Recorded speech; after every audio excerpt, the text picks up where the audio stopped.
जय हिंद साथियों। आप आज की इस वीडियो में हम ऐसे कुछ टॉप लेवल के क्वेश्चन देखने वाले हैं। पूरे 300 के 300 साथियों, जो आपकी पूरी जीके को पूरी तरीके से फिनिश करेगी और साथियों पूरी तरीके से कंप्लीट करेगी। यानी कि अगर साथियों आप ये एकमात्र वीडियो देखकर अपने एग्जाम को देने, अपने शिफ्ट को क्रैक करने चले जाते हैं, तो मेरा मानना है साथियों आपके 40 सवाल आएंगे और इन 40 सवालों में से तकरीबन तकरीबन 13 से 14 सवाल साथियों आप इन 300 सवालों में से देखेंगे। तो साथियों अगर आपने ये निश्चय कर लिया है, दृढ़ संकल्प ले लिया है कि इस बार एनटीपीसी में आपका सिलेक्शन होना ही होना चाहिए, तो इन 300 जीके के क्वेश्चंस को घोल कर पी लीजिएगा। ये 300 सवाल साथियों आपके एग्जाम पर भारी पड़ेंगे। तो क्लास आपकी शुरू हो चुकी है और पहले नंबर का सवाल आपकी स्क्रीन पर आ चुका है। आपसे पूछा जा रहा है कि भारत में कौन सा दिन संविधान दिवस के रूप में मनाया जाता है। तो साथियों आपका राइट आंसर अगर 26 नवंबर है तो मैं कहूंगा आपका जवाब बिल्कुल सही हो जाएगा। कौन सा दिन, यानी कि संविधान दिवस कब मनाया जाता है, तो 26 नवंबर को मनाया जाता है। कह रहे उसके बाद देखिए, गुलनाबाद की लड़ाई महमूद होताकी के नेतृत्व में किस वर्ष लड़ी गई थी। तो साथियों कब लड़ी गई थी, 1722 में लड़ी गई थी। आंसर आपका भी होगा। अगला सवाल आपकी स्क्रीन पर है, कह रहे कि भारत का सर्वोच्च कानून किसे कहा जाता है। तो भारत का सर्वोच्च कानून मैं कहूंगा संविधान को, जनतंत्र को, अंबेडकर की शिक्षाओं को या धर्म निरपेक्षता को, तो संविधान को ही साथियों भारत का सर्वोच्च कानून कहा जाता है। आंसर अगर आपका भी है ऑप्शन नंबर ए के साथ, तो मैं कहूंगा आंसर आपका बिल्कुल करेक्ट हो जाएगा। भाई बहुत बढ़िया, वेरी गुड क्लास। उसके बाद देखिए अगला सवाल है, कह के भारत का संविधान लागू कब हुआ। तो भारत का संविधान साथियों कब लागू किया गया, ये बात आपसे पूछी जा रही है। 26 जनवरी 1950 को, 15 अगस्त 1947 को, 22 अगस्त 1947 या 1 जनवरी 1950। तो आपका जवाब क्या होना चाहिए साथियों, फटाफट एक तो आप लोग आंसर दीजिए। जितने लोग भी यहाँ पर देख रहे हैं, भले आपको आंसर अगर नहीं भी मालूम है तब भी साथियों इन सवालों का आंसर दीजिए। मेरी नजर साथियों आपके कमेंट की तरफ है। उसके बाद देखिए अगला सवाल आपकी स्क्रीन पर है। आपसे पूछा जा रहा है कि भारतीय संविधान के मौलिक कर्तव्य ये किस देश के संविधान से लिए गए हैं। यूनाइटेड किंगडम के संविधान से, संयुक्त राज्य अमेरिका, सोवियत संघ या साथियों ऑस्ट्रेलिया। तो अगर आपका जवाब साथियों क्या होगा, तो बिल्कुल सही होगा। मुझे बताइए, सोवियत संघ अगर आपका जवाब है तो मैं कहूंगा आपका आंसर बिल्कुल करेक्ट है। उसके बाद देखिए अगला सवाल, ये बहुत इंपॉर्टेंट सवाल है साथियों, डिक्टो आपके एग्जाम में ये सवाल पूछा जाएगा। कह रहे कि नीचे अभिकथन ए और कारण आर दिया गया है। अभिकथन है भारतीय संविधान 26 जनवरी 1950 को लागू किया गया, ये बात सही है ना। कारण कह रहे कि 26 जनवरी गणतंत्र दिवस के रूप में मनाया जाता है, ये बात भी बिल्कुल सही है। यानी कि ए भी सही है, आर भी सही है, आर ए की उचित व्याख्या करता है। तो आपका right answer option number D होगा। अगला सवाल आपकी स्क्रीन पर, कह रहे कि सिक्किम कब भारत का एक राज्य बना। तो साथियों सिक्किम कब बना ये आपसे यहां पर बताना। अच्छा, यहां पर अगर बात करते हैं तेलंगाना कौन सा राज्य था, कौन से नंबर पर गठन किया गया था, इसका ये आप लोग एक बार बताएंगे। सिक्किम कब भारत का एक राज्य बना, तो अगर आपके एग्जाम में सवाल आ जाए तो 1975 आपको बता देना, आंसर आपका ए होगा। उसके बाद देखिए अगला सवाल आपकी स्क्रीन पर है, देखिए और मुझे बताइए आपके इस सवाल का जवाब क्या हो सकता है। आपसे पूछा जा रहा है कि निम्नलिखित में से कौन सा विकल्प भारतीय नागरिक का मूलभूत अधिकार नहीं है। तो नागरिकों का, हमारा और आपका कौन सा मौलिक अधिकार नहीं है, बस इतनी सी बात आपसे यहां पर पूछी जा रही है, मुझे बताइए। चलिए, तो देखिए आपको यहां पर साथियों मालूम होना चाहिए, जैसे कि समानता का अधिकार है, निजता का अधिकार है, जीवन का अधिकार है, जीवन जीने का अधिकार है, शोषण के विरुद्ध अधिकार भी है, लेकिन निजता का अधिकार कुल मिला के नहीं है। अब नहीं है तो यही आपका राइट आंसर। अगला सवाल देखिए, कह रहे कि मूलभूत अधिकारों में से ज्यादातर हमारे संविधान के कौन से अनुच्छेद में शामिल किए गए हैं। तो मूलभूत अधिकारों में से ज्यादातर हमें हमारे संविधान के अनुच्छेद 36 से लेकर 51 तक में शामिल किए गए हैं। यानी कि मौलिक अधिकारों का जो जिक्र किया गया है वो साथियों अनुच्छेद 36 से लेकर अनुच्छेद 51 में किया गया है। आंसर जिनका ऑप्शन नंबर सी के साथ है, तो मैं कहूंगा बिल्कुल करेक्ट है। साथियों आप ये कोशिश करिए, आप ये साथियों कोशिश करिए कि आप जितने भी सवाल मैं आपको यहां पर करवा रहा हूं ना, ये सारे के सारे सवाल साथियों आपके क्लास में ही तैयार हो जाए। अगर आपकी क्लास में साथियों तैयार हो जाते हैं तो मुझे बहुत अच्छा लगेगा। चलिए अब उसके बाद देखिए अगला सवाल है, कह रहे कि भारतीय संविधान के अनुसार, ये अनुसार लिखा है, इनमें से कौन मौलिक अधिकार नहीं। तो आपको पता है मौलिक अधिकार क्या क्या है। देखिए सार्वजनिक संपत्ति की सुरक्षा करना तथा हिंसा का त्याग करना, ये मौलिक अधिकार है। अच्छा, मौलिक मूल अधिकार नहीं है। हमारे मिली जुली संस्कृति की महबूल धरोहर को सुरक्षित करना और उसका सम्मान करना, स्वतंत्रता के लिए हमारे राष्ट्रीय संघर्ष को प्रेरित करने वाले महान विचारों से प्रेरित होना और उनका पालन करना, सार्वजनिक चुनावों में मत अधिकार का प्रयोग करना। तो कुल मिला के अगर बात करें, ये आपका आंसर होगा ऑप्शन नंबर डी। उसके बाद देखिए अगला सवाल करके, शिक्षा का अधिकार किस वर्ष मौलिक अधिकार में शामिल किया गया? तो ये साथियों कब किया गया? अप्रैल 2012 में किया गया है ना साथियों, कब किया गया? तो मैं कह सकता हूं साथियों अप्रैल 2010 में किया गया। आंसर आपका ऑप्शन नंबर ए होगा। उसके बाद देखिए करके, संविधान में कितने मौलिक अधिकारों का उल्लेख किया गया? तो साथियों हमारे संविधान में कितने मौलिक अधिकार हैं, मुझे बताइए। ये तो कुछ दिक्कत यहां पर दे रहा है साथियों, है ना, ये सवाल गलत है। अगला देखिए करके, ऑप्शन ही नहीं सही थे साथियों उसके।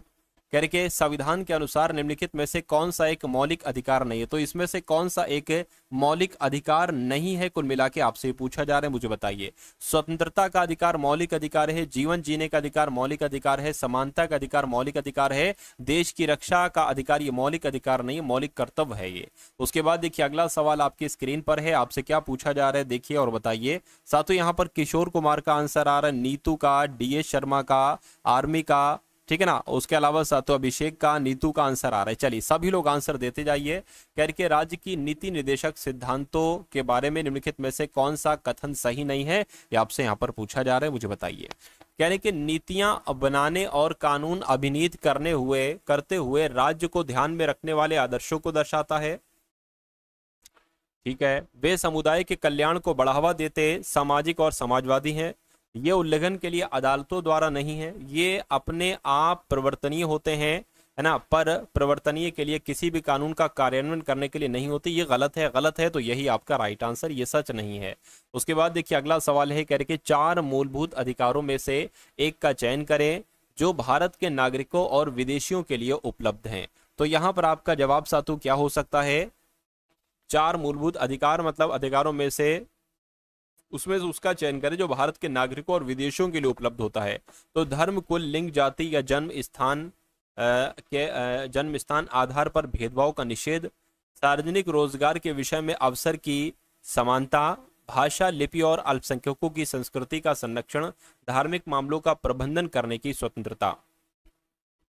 तो यहां पर आपका राइट आंसर सातों ऑप्शन नंबर डी हो जाएगा। अगला सवाल देखिए करके, भारतीय संविधान में निम्न में से किस अनुच्छेद में शिक्षा के अधिकार के बारे में बताया गया है? तो शिक्षा के अधिकार के बारे में साथियों बताया गया है, ये आपसे पूछा जा रहा है, मुझे बताइए।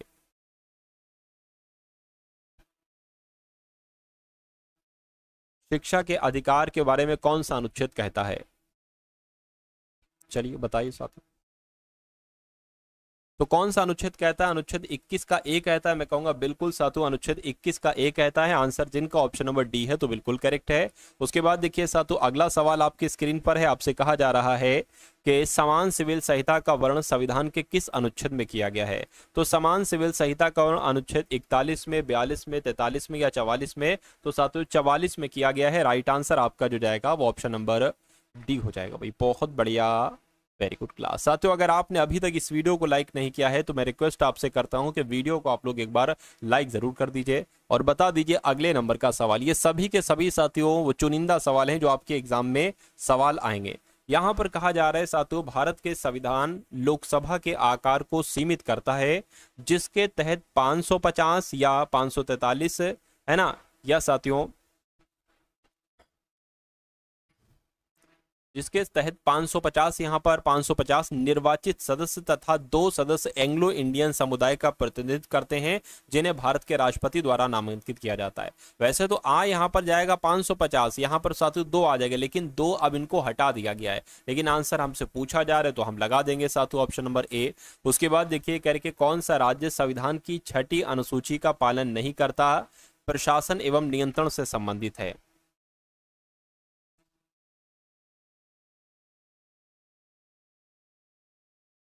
तो कौन से राज्य की बात चल रही है साथियों? नागालैंड की बात चल रही है। नागालैंड आपका राइट आंसर हो जाएगा। उसके बाद देखिए भारतीय संविधान का अनुच्छेद 29 निम्नलिखित में से कौन से अधिकार प्रदान करता है? तो कौन से अधिकार प्रदान करता है? अपराध की दोष सिद्धि के संबंध में सुरक्षा, मैं कहूंगा नहीं। मानव जाति में अवैध क्रय विक्रय का निषेध नहीं। अनुच्छेद 19 की जब हम बात करते हैं तो ये अल्पसंख्यकों के बारे में कहता है, यानी कि अल्पसंख्यकों के हितों के साथ ये सुरक्षा करता है। तो आंसर आपका अगर ऑप्शन नंबर सी के साथ है तो बिल्कुल करेक्ट हो जाएगा। उसके बाद देखिए अगला सवाल है साथियों, यहाँ पर किशोर, नीतू हैं, रामचंद्र हैं, सोनी हैं, नीतू हैं, सोनी हैं, उसके अलावा अगर बात करें साथियों अभिषेक हैं। चलिए, तो अब यहां पर अगर बात करें करके संविधान के अनुसार किस अनुच्छेद के तहत जीवन की सुरक्षा और व्यक्तिगत स्वाधीनता की प्रदान की गई है, तो किसकी बात चल रही है साथियों? आपका राइट आंसर जो जाएगा वो अनुच्छेद 21 हो जाएगा। क्या हो जाएगा साथियों? अनुच्छेद 21 आपके सवाल का बिल्कुल सही हो जवाब हो जाएगा। साथियों ये सवाल आप लोग देखते रहिए और आंसर कमेंट सेक्शन में मुझे बताते रहिए, क्योंकि तैयारी अगर आप साथियों वाकई में अपनी तगड़ी करना चाहते हैं और इस बार आप सिलेक्शन लेना चाहते हैं तो इन सभी सवालों के जवाब आपको साथियों देते रहना होंगे, है ना। चलिए, तो अब अगला सवाल आपकी स्क्रीन पर है, देखिए सवाल को और मुझे बताइए राइट आंसर क्या होगा। कहा जा रहा है कि संविधान के अनुच्छेद 112 के तहत तैयार वार्षिक वित्तीय विवरण को क्या कहा जाता है? तो इसको बजट कहा जाता है। और जिनका भी आंसर साथियों यहाँ पर ऑप्शन नंबर सी के साथ है तो मैं कहूंगा कि आंसर आपका यहाँ पर बिल्कुल करेक्ट हो जाएगा भाई, बहुत बढ़िया, वेरी गुड क्लास। अगला सवाल आपकी स्क्रीन पर है, आपसे पूछा जा रहा है हमारे संविधान का कौन सा अनुच्छेद ये कहता है कि सदन में वोटों की समतुल्यता की स्थिति में स्पीकर के पास अंतिम कास्टिंग मत होता है? तो कौन से अनुच्छेद की बात चल रही है साथियों? आपसे पूछा जा रहा है, मैं कहूंगा अनुच्छेद 100 की बात चल रही है, अनुच्छेद 100 की बात चल रही है। उसके बाद देखिए अगला सवाल है, कह रहे कि भारत के राज्य एवं संघ शासित प्रदेशों का संविधान के किस अनुसूची में उल्लेख किया गया है? साथियों बताइए। चलिए, तो यहाँ पर साथियों मैं आपको बता देना चाहता हूं कि अगर आपने अभी तक एनटीपीसी एग्जाम की पीडीएफ साथियों नहीं ली है तो इस पीडीएफ को जरूर ले लीजिए। इस पीडीएफ में आपको साथियों जीके के, रीजनिंग के और साथियों मैथ के प्लस करंट अफेयर की अलग पीडीएफ दी जाएगी। तो इन चारों विषयों की अगर बात करें, इनकी साथियों क्वेश्चंस दिए जा रहे इंपॉर्टेंट क्वेश्चन साथियों जो आपके एग्जाम में आने की पूरी संभावना है। तो इन सभी सवालों को अगर आप तैयार कर लेते हैं तो मेरा मानना है 65 से लेकर 70% क्वेश्चन आपके यहां से फंसेंगे। तो ये पीडीएफ आप कैसे प्राप्त कर सकते हैं? डिस्क्रिप्शन में लिंक है, उस लिंक पर आप क्लिक करेंगे तो ये पीडीएफ आपको साथियों प्राप्त हो जाएगी। सिर्फ और सिर्फ 45 रुपीज का पेमेंट आपको करना है और ये व्हाट्सएप पर ही साथियों आपके पास पीडीएफ आपको भेज दी जाएगी, है ना। चलिए, तो अब बात करते साथियों कह रहे कि भारत के कौन से संघ शासित प्रदेशों और राज्य के बारे में संविधान की कौन से अनुसूची कहती है? मैं कहूंगा प्रथम अनुसूची कहती है। आंसर अगर आपका ऑप्शन नंबर ए है तो बिल्कुल करेक्ट है। अगला सवाल आपकी स्क्रीन पर है, कह रहे कि भारतीय संविधान के अनुच्छेद 21 के ए में निम्नलिखित में से किस अधिनियम का उल्लेख किया गया है? तो किस अधिनियम का उल्लेख किया गया है? मैं कहूंगा शिक्षा के अधिकार का उल्लेख किया गया है। राइट आंसर आपका ए होगा। और अगला सवाल देखिए, करके संसद के 2 सत्रों के बीच का अधिकतम अंतराल कितना हो सकता है? बताइए। तो कितना हो सकता है साथियों? 3 महीने, 6 महीने, 9 महीने या 12 महीने? तो फटाफट साथियों आप लोग एक बार कमेंट करके मुझे बता दीजिए कि इस सवाल का जवाब आप क्या चुन रहे हो, मुझे बताइए। चलिए, तो अगर आपका जवाब साथियों 6 महीने है, यानी कि ऑप्शन नंबर बी आपका जवाब है, तो आपका जवाब यहां पर बिल्कुल सही हो जाएगा। अगला सवाल आपकी स्क्रीन पर है, आपसे कहा जा रहा है कि संसद के वर्तमान सत्र के निष्कासन को क्या कहा जाता है? इसको संकल्प कहते हैं, कटौती प्रस्ताव कहते हैं, स्थगन कहते हैं या सत्रावसान कहा जाता है? तो इसको साथियों स्थगन कहा जाता है। राइट आंसर आपका ऑप्शन नंबर सी हो जाएगा। उसके बाद देखिए अगला सवाल है आपकी स्क्रीन पर, कह रहे कि भारतीय संसद के संबंध में विषम का पता लगाइए। यानी कि इसमें से विषम की अगर बात करें तो सबसे अलग की बात करें तो ग्रीष्म सत्र हो जाएगा। ग्रीष्म सत्र आपका राइट आंसर हो जाएगा। उसके बाद देखिए भारतीय संसद के संबंध में विषम, ये तो रिपीट क्वेश्चन हो गया। कह रहे कि भारतीय संविधान के अंतर्गत वैधानिक सत्ता का अधिकार किसे प्राप्त होता है? मुझे बताइए। चलिए साथियों देखिए, अगर आप चैनल पर नए हैं तो चैनल को तो साथियों लाइक कीजिए, वीडियो को लाइक कीजिए, और चैनल पर नए हैं चैनल को भी साथियों आप लोग जरूर सब्सक्राइब कर दीजिए, क्योंकि आपके एनटीपीसी की कंप्लीट तैयारी करवाई जा रही है। डेली साथियों आप 2 से 3 क्लासेस यहां पर देखते हैं, इसलिए बहुत आराम से इन सभी सवालों को देखते जाइए और अपने पेपर को साथियों क्रैक कर डालिए। तो संसद आपका राइट आंसर होगा, यहाँ पर संसद आंसर आपका डी होगा। उसके बाद देखिए अगला सवाल है, कह रहे कि भारत के राष्ट्रपति का नाम बताइए। यानी कि उन भारत के राष्ट्रपति का नाम बताइए जिन्होंने 1986 में भारतीय डाकघर विधेयक के संबंध में पॉकेट वीटो का प्रयोग किया था। तो पॉकेट वीटो का प्रयोग किसने किया था साथियों? ज्ञानी जैल सिंह ने किया था। ये आपको मालूम होना चाहिए। सही जवाब आपका जो जाएगा वो ऑप्शन नंबर डी हो जाएगा। उसके बाद देखिए अगला सवाल, कह रहे कि राष्ट्रपति की पॉकेट वीटो शक्ति के संदर्भ में ऐसी टिप्पणी क्यों की जाती है कि भारतीय राष्ट्रीय की जेब अमेरिकी राष्ट्रपति की तुलना में बड़ी है? तो यहां पर आपका देखिए राइट आंसर क्या होगा, फटाफट आप लोग बता दीजिए। चलिए,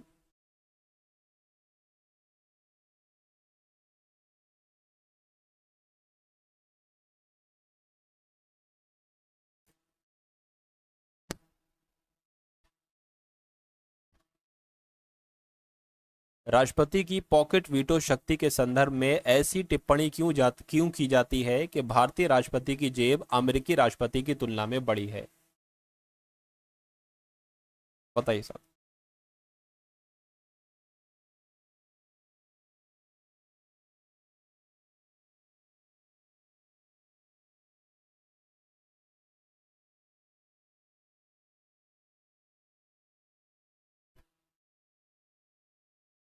साथियों यहाँ पर दो ऑप्शन गायब हैं क्या? साथियों यहाँ पर दो ऑप्शन आपके जो है ना वो साथियों गायब है, और मेरे ख्याल से वो उसमें से आंसर होता। देखिए इसलिए साथियों दी जाती है क्योंकि जो भारतीय संविधान में राष्ट्रपति है ना, इसकी कोई एक तरीके से समय सीमा नहीं है, उन्हें एक तरीके से विधेयक पर कार्यवाही करनी होती है। तो कुल मिला के इसमें से तो ऑप्शन मुझे लग नहीं रहा है। अब उसके बाद देखते हैं अगले नंबर का सवाल आपकी स्क्रीन पर है, और आपसे कहा यह जा रहा है कि भारतीय संयुक्त राज्य अमेरिका के राष्ट्रपति 10 दिनों के भीतर राष्ट्रपति 10 दिनों के भीतर, इसमें टाइपिंग में मिस्टेक लग रही साथियों, इसलिए स्किप कर देना होगा। इसको देखिए जरा, यानी कि अगर राष्ट्रपति और उपराष्ट्रपति के पद रिक्त हो जाते हैं तो भारत के राष्ट्रपति के रूप में कौन कार्य करते हैं? तो कौन कार्य करते हैं साथियों? भारत के मुख्य न्यायाधीश कार्य करते हैं। अगला सवाल देखिए, भारतीय संविधान के अनुसार भारत के उपराष्ट्रपति के चुनाव की जब हम बात करते हैं तो भारत के उपराष्ट्रपति के चुनाव भारत के राष्ट्रपति द्वारा होते हैं, नहीं भारत के संसद के दोनों सदनों के सदस्यों के द्वारा होते हैं। बिल्कुल सही साथियों, अगर ये सवाल आपके एग्जाम में आता है तो आंसर मैंने आपको बता दिया है। कह रहे कि भारत के राष्ट्रपति द्वारा राज्यसभा के कितने सदस्यों को नामित किया जाता है? तो कितने सदस्यों को नामित किया जाता है साथियों? 12 सदस्यों को नामित किया जाता है। राइट आंसर आपका अगर है ऑप्शन नंबर ए के साथ तो बिल्कुल करेक्ट हो जाएगा। उसके बाद देखिए अगला सवाल आपकी स्क्रीन पर, कह रही है भारत गणराज्य में वित्तीय आपात स्थिति घोषित की जा सकती है। तो किसके द्वारा साथियों घोषित की जा सकती है? मैं कहूंगा राष्ट्रपति साहब के द्वारा घोषित की जा सकती है। अगला देखिए, भारत के राष्ट्रपति पद पर चुने जाने के लिए न्यूनतम आयु सीमा कितनी होती है? तो न्यूनतम आयु सीमा की अगर बात करें तो 35 वर्ष की आयु पूरी हो जाना चाहिए। अगला देखिए, कह रहे कि निम्नलिखित में से कौन से विकल्प में भारत का उपराष्ट्रपति बनने हेतु अर्हता नहीं है? यानी कि अगर यहाँ पर हम लोग बात करते हैं, भारतीय नागरिक होना चाहिए, बिल्कुल। 35 वर्ष की आयु से अधिक होना चाहिए, बिल्कुल। लोकसभा की सदस्यता धारण किए होना चाहिए, ये जरूरी नहीं है। तो ये कुल मिला के आपका आंसर हो जाएगा। अगला सवाल करके भारत के राष्ट्रपति के चुनाव के संबंध में होने वाले विवाद में अंतिम फैसला लेने का अधिकार किसका होता है? तो किसका होता है साथियों अंतिम फैसला लेने का अधिकार? सुप्रीम कोर्ट का होता है। तो सुप्रीम कोर्ट आपके सवाल का सही जवाब है। भारत देश के प्रमुख हैं तो कौन होते हैं साथियों? प्रधानमंत्री नहीं साथियों, राष्ट्रपति भारत देश के प्रमुख होते हैं। निम्नलिखित में से कौन कभी भी भारत का उपराष्ट्रपति नहीं रहा? तो इनमें से कौन व्यक्ति भारत के कभी उपराष्ट्रपति नहीं रहे? मैं कहूंगा एपीजे अब्दुल कलाम साथियों कभी उपराष्ट्रपति नहीं रहे। अगला सवाल देखिए, कह रहे 25 जुलाई 2012 को श्री प्रणब मुखर्जी ने भारत के कौन से नंबर के राष्ट्रपति के रूप में पदभार ग्रहण किया था? तो 13वें नंबर के साथियों राष्ट्रपति बने थे। आंसर आपको ऑप्शन नंबर सी होगा। उसके बाद देखिए, कह रहे राज्यसभा में विपक्ष का नेता वर्तमान नेता कौन है? ये आपसे यहाँ पर कुल मिला के पूछा जा रहा है, मुझे बताइए।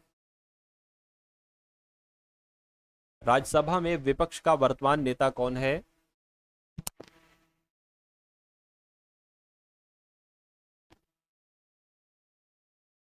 देखिए मल्लिकार्जुन खड़गे है ना, मल्लिकार्जुन खड़गे आंसर आपका जो जाएगा वो ये गलत लिखा हुआ है, मल्लिकार्जुन खड़गे आपका राइट आंसर हो जाएगा।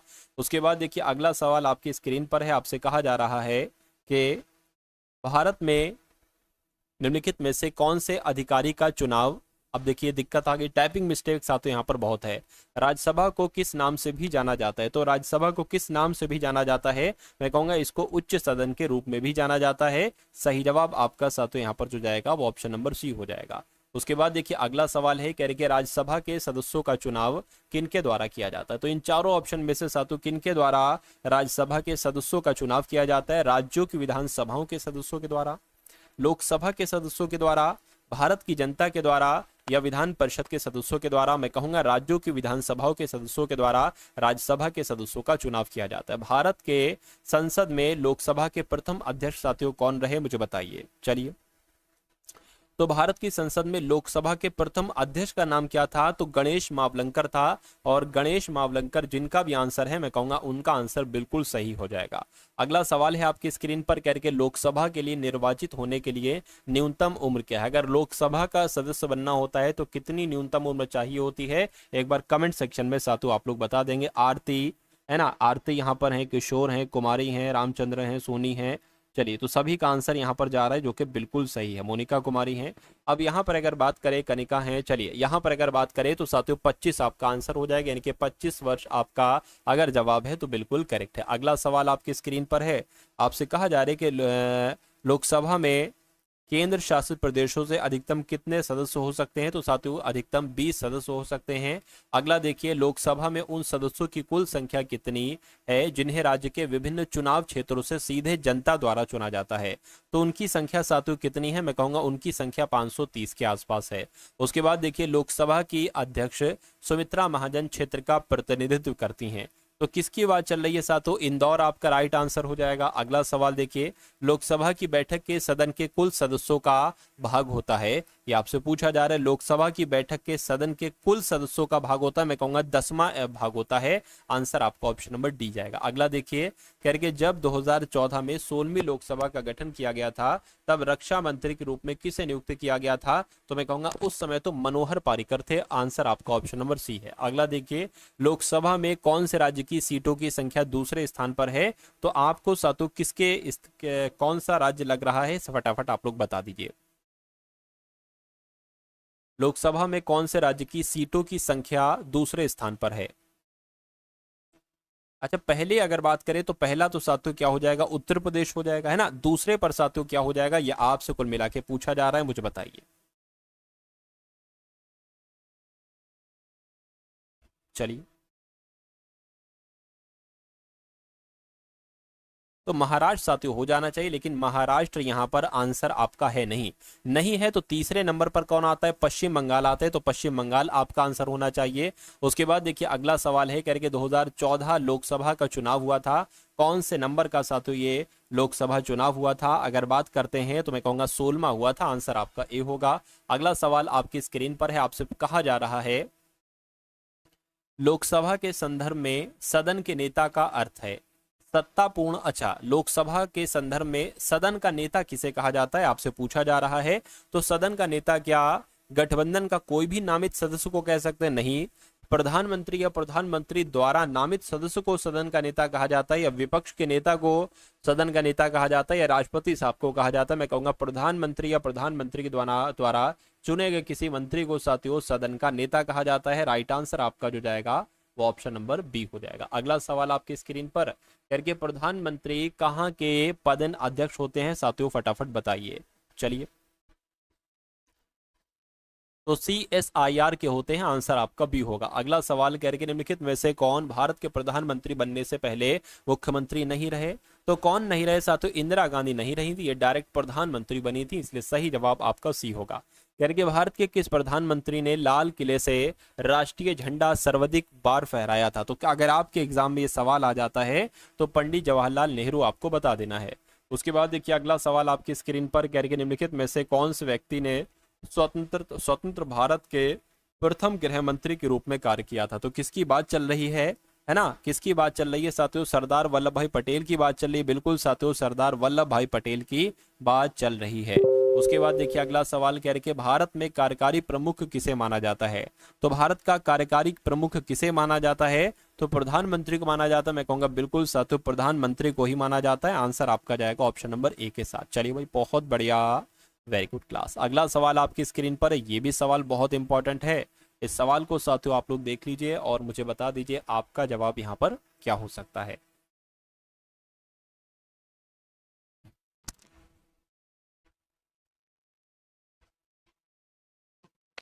तो कह रहे हैं कि साथियों किसने भारत के कार्यवाहक प्रधानमंत्री के रूप में 2 बार काम किया है, तो मैं कहूंगा गुलजारी लाल नंदा की बात चल रही है। गुलजारी लाल नंदा आपके सवाल का बिल्कुल सही जवाब हो जाएगा। उसके बाद देख लीजिए, कह रहे कि निम्नलिखित प्रधानमंत्रियों में से कौन भारत की आज़ादी के बाद पैदा हुए थे। तो इनमें से कौन भारत की आज़ादी के बाद पैदा हुए थे, मैं कहूँगा नरेंद्र मोदी जी भारत की आज़ादी के बाद पैदा हुए प्रधानमंत्रियों में से है। भारत के 15वें प्रधानमंत्री का नाम अगर आपसे पूछ लिया जाए तो नरेंद्र मोदी आपको बताना है। सही जवाब आपका ए होगा। अगला सवाल कह रहे कि भारतीय गणराज्य में एक केंद्र प्रशासनिक प्रमुख को क्या कहा जाता है। तो क्या कहा जाता है, उपराज्यपाल, राज्यपाल, राष्ट्रपति या प्रधानमंत्री। तो मैं कहूंगा उपराज्यपाल कहा जाता है। सही जवाब आपका जाएगा ऑप्शन नंबर ए के साथ। अगला सवाल है, कह रहे कि भारत के प्रधानमंत्री के पद के लिए नामित किए जाने के लिए एक व्यक्ति की न्यूनतम आयु कितनी हो सकती है। फटाफट आप लोग साथियों बता दीजिए। चलिए, तब तक साथियों मैं आपके कमेंट यहां पर देख रहा हूं, फटाफट आप लोग आंसर भी देते रहिए।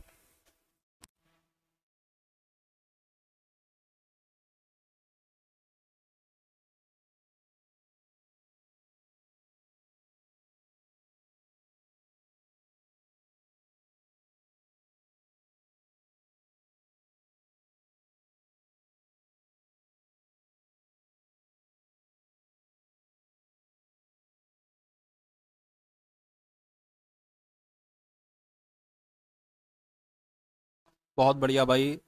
रमा देवी का है, एनोनिमस का है, रामचंद्र का है, सोनी का आंसर, कुमारी रमा का आंसर आ रहा है ना, जो कि बिल्कुल सही जा रहा है। सभी का आंसर यहाँ पर बिल्कुल बिल्कुल बिल्कुल करेक्ट जा रहा है भाई, बहुत बढ़िया, वेरी गुड क्लास। तो साथियों 25 वर्ष आपका राइट आंसर हो जाएगा, और जिनका भी आंसर बी था तो बिल्कुल सही है। उसके बाद देखिए, कह रहे कि निम्नलिखित में से कौन से मुख्यमंत्री सर्वाधिक लंबे कार्यकाल तक मुख्यमंत्री पद पर बने रहे। तो किन की बात चल रही है, क्या आपका राइट आंसर होगा, बताने की कोशिश कीजिए। तो साथियों पवन कुमार चामलिंग आपके सवाल का बिल्कुल सही जवाब हो जाएगा। उसके बाद देखिए अगला सवाल है, ज्योतिबा बसु नहीं साथियों, यहाँ पर पवन कुमार चामलिंग होना चाहिए था, है ना। चलिए खैर, नेक्स्ट नंबर का सवाल देखिए आपकी स्क्रीन पर है। आपसे पूछा क्या जा रहा है, फटाफट मुझे बताइए। कहेंगे साथियों, राज्य के मुख्यमंत्री के बारे में निम्नलिखित में से कौन सा तथ्य सच नहीं है। तो इनमें से कौन सा तथ्य सच नहीं है आपसे पूछा जा रहा है। राज्य स्तर पर मुख्यमंत्री का पद केंद्र में, राज्य स्तर पर मुख्यमंत्री का पद केंद्र में राष्ट्रपति के पद के समरूप होता है। तो ये तो बिल्कुल सरासर गलत है। राज्यपाल केवल उन व्यक्तियों को मंत्री नियुक्त करता है जिनके लिए मुख्यमंत्री सिफारिश करता है। ये बात सही है, ये बात तो सही है। मुख्यमंत्री राज्य योजना बोर्ड का अध्यक्ष होता है, ये बात भी सही है। राज्यपाल द्वारा मुख्यमंत्री को तब तक निष्कासित नहीं किया जा सकता जब तक उसके पास विधानसभा बहुमत प्राप्त हो। तो ये भी सही है। मैं कहूंगा कौन सा कथन गलत है, मैं कहूंगा ऑप्शन नंबर ए वाला गलत है। तो यही आपका जो होगा वो बिल्कुल सही जवाब हो जाएगा। उसके बाद देखिए अगला सवाल आपकी स्क्रीन पर है। इस सवाल को साथों देखिए और मुझे बताइए राइट आंसर आपका क्या होगा। यहाँ पर आपसे कहा जा रहा है कि भारत के किसी राज्य के राज्यपाल के रूप में नियुक्त के लिए न्यूनतम आयु सीमा कितनी हो सकती है। तो साथियों कितनी आयु हो सकती है, मैं कहूंगा 35 वर्ष आपके सवाल का बिल्कुल सही जवाब हो जाएगा। अगला सवाल आपकी स्क्रीन पर है, भारत के किसी राज्य का मुख्यमंत्री बनने के लिए न्यूनतम आयु कितनी होती है। तो न्यूनतम आयु साथियों 25 वर्ष होना चाहिए। अगला सवाल देखिए, एक भारतीय राज्य की प्रथम थी, क्या प्रथम थी। देखिए अधूरा सवाल, एक भारतीय राज्य की प्रथम थी, तो इसका तो आंसर मैं नहीं दे सकता, है ना। भारत में राज्यपाल की नियुक्ति किसके द्वारा की जाती है। तो किनके द्वारा की जाती है, राष्ट्रपति साहब के द्वारा भारत में राज्यपाल की नियुक्ति की जाती है। उसके बाद देखिए भारत में लेफ्टिनेंट गवर्नर की अगर हम बात करें तो इनकी नियुक्ति सेना द्वारा की जाती है या केंद्र शासित प्रदेश के नाम मात्र के प्रमुख के रूप में की जाती है, भारत के लोगों के द्वारा या मुख्यमंत्री की मंत्रियों परिषद की प्रति जवाबदेह है। तो मैं कहूंगा आंसर आपका जो जाएगा वो ऑप्शन नंबर बी के साथ जाएगा, और जिनका आंसर यहाँ पर बी के साथ है तो बिल्कुल करेक्ट है। अगला सवाल देखिए, करके त्रिसदनीय विधानसभा का मतलब क्या है ना। तो इसका मतलब साथियों क्या है कि विधायकों को एक विधानसभा के रूप में वर्गीकृत किया जाता नहीं। उसके अलावा दो की अगर बात करें, चार अलग अलग विधानसभाओं में बांटा जाता है, तो ये भी साथियों गलत हो जाएगा, ये भी गलत है। विधायकों को दो अलग अलग विधानसभाओं में बांटा जाता है, ये आपका बिल्कुल सही जवाब हो जाएगा। उसके बाद देखिए, करके भारत का मुख्य न्यायाधीश कौन है जिसने दिसंबर 2015 में न्यायाधीश एच.एल. दत्तू के बाद पद संभाला था। तो आपका राइट आंसर यहाँ पर जो होगा साथियों वो ऑप्शन नंबर बी, न्यायाधीश तीर्थ सिंह ठाकुर हो जाएगा। अगला देखिए, करके कौन अस्थायी अवधि के लिए सर्वोच्च न्यायालय के तथार्थ प्रमुख के रूप में साथियों नियुक्त किया जा सकता है। तो किसकी बात चल रही है, उच्च न्यायालय के न्यायाधीश की बात चल रही है, आंसर आपका भी होगा। यानी कि सुप्रीम कोर्ट के सेवानिवृत्त की उम्र क्या होती है, यानी कि कब रिटायर हो जाते हैं, तो आपका राइट आंसर 65 वर्ष हो जाएगा। 65 साल की आयु में सुप्रीम कोर्ट के न्यायाधीश रिटायर हो जाते हैं। भारत का उच्चतम न्यायालय इस दिन अस्तित्व में आया था, तो साथियों कब अस्तित्व में आया था, ये आपसे कुल मिला के यहाँ पर पूछा जा रहा है, मुझे फटाफट बताइए। भारत का उच्चतम न्यायालय किस दिन अस्तित्व में आया था, बता दीजिए साथियों, आंसर आपका क्या होगा। तो अगर आपका जवाब 26 जनवरी 1950 है तो आपका जवाब साथियों यहाँ पर बिल्कुल करेक्ट हो जाएगा। अगला सवाल देखिए, उच्च न्यायालय की पहली मुस्लिम महिला न्यायमूर्ति साथियों, इनका नाम क्या था, फटाफट आप लोग एक बार बताइए। तो अगर आपका जवाब साथियों यहाँ पर है फातिमा बीबी, तो फातिमा बीबी आपके सवाल का बिल्कुल सही जवाब है। उसके बाद देखिए अगला सवाल आपकी स्क्रीन पर है, क्या आपसे पूछा जा रहा है, देखिए और मुझे बताइए आपका राइट आंसर यहाँ पर क्या है। यानी कि भारत के वह मुख्य न्यायाधीश जिन्हें राष्ट्रपति और उपराष्ट्रपति के रूप में सेवा करने का गौरव प्राप्त है, तो किसकी बात चल रही है ना, बताइए साथियों किसकी बात चल रही है। भारत के वह मुख्य न्यायाधीश जिन्हें राष्ट्रपति और उपराष्ट्रपति के रूप में सेवा करने का गौरव प्राप्त हुआ है, तो हिदायतुल्लाह सातु आपके इस सवाल का बिल्कुल सही जवाब हो जाएगा और ये इंपॉर्टेंट क्वेश्चन है सातु, आपके एग्जाम में पूछा जा सकता है। नेक्स्ट नंबर का सवाल देखिए, कह रहे के अब यहाँ पर अगर बात करते हैं सातु हम लोग, कह रहे के नीचे एक अभिकथन है और एक कारण दिया गया हुआ है। भारत में न्यायपालिका कार्यपालिका से स्वतंत्र है, बिल्कुल सही बात है। न्यायपालिका सरकार का समर्थन करती है, न्यायपालिका सरकार का समर्थन करती है, ये बात मैं नहीं मानूंगा, और उसकी योजनाओं के कार्यान्वयन में मदद करती है। न्यायपालिका जो सच बात है वो कहती है, तो ये वाला तो सही हो जाएगा, लेकिन ये वाला गलत हो जाएगा। तो ए सही है लेकिन आर गलत है, ऐसा कहाँ लिखा हुआ है, ऐसा ऑप्शन नंबर ए में लिखा हुआ है। उसके बाद देखिए भारत में सबसे पुराना उच्च न्यायालय यहाँ पर कौन सा है, मुझे बताइए। चलिए, भारत में सबसे पुराना उच्च न्यायालय कौन सा है, चलिए चलिए तो अगर आपका जवाब ऑप्शन नंबर डी यानी कि कलकत्ता उच्च न्यायालय भारत का सबसे पुराना उच्च न्यायालय है, तो मैं कहूंगा आपका जवाब तो यहाँ पर भी बिल्कुल करेक्ट हो जाएगा। अगला सवाल आपकी स्क्रीन पर, भारतीय संविधान के अनुसार उच्च न्यायालय के न्यायाधीशों का स्थानांतरण करने का अधिकार किसके पास होता है, साथियों बताइए।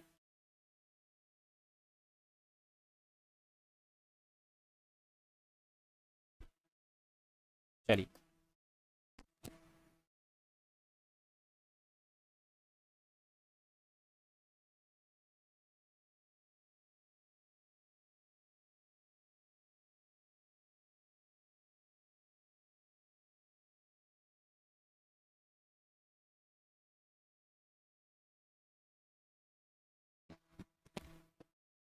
तो यहाँ पर अगर सातों हम लोग बात करते हैं, कह रहे कि भारतीय संविधान के अनुसार उच्च न्यायालय के न्यायाधीश का स्थानांतरण करने का अधिकार किसका होता है, तो भारत के मुख्य न्यायाधीश का होता है। आंसर आपका ऑप्शन नंबर ए हो जाएगा। अगला सवाल है, कह रहे कि जैसा कि सुप्रीम कोर्ट जजों की कुल संख्या संशोधन अधिनियम 2008 के संबंध में भारत के संविधान में परिकल्पना की गई है कि वहां भारत के एक निश्चित न्यायालय होंगे जिसमें भारत के मुख्य न्यायाधीश शामिल होंगे और अन्य न्यायाधीश की संख्या होगी। कितनी संख्या होगी साथियों, यहाँ पर अगर बात करें तो 30 आपका राइट आंसर हो जाएगा। उसके बाद देखिए अगला सवाल, अगर पंचायत स्थगित है तो चुनाव होगा। अगर पंचायत स्थगित है तो चुनाव साथियों 6 माह के अंदर होगा। सही जवाब आपका ऑप्शन नंबर ए होगा। उसके बाद देखिए कह रहे कि लोकतंत्र और विकास के लिए पंचायती राज संस्थाओं के पुनः स्थापना के लिए राजीव गांधी द्वारा 1986 में गठित समिति का नाम क्या था, तो कौन सी समिति की बात चल रही है, मैं कहूंगा LM सिंघवी समिति की बात चल रही है। ये आपके सवाल का सातों बिल्कुल करेक्ट आंसर हो जाता है भाई, बहुत बढ़िया, वेरी गुड क्लास।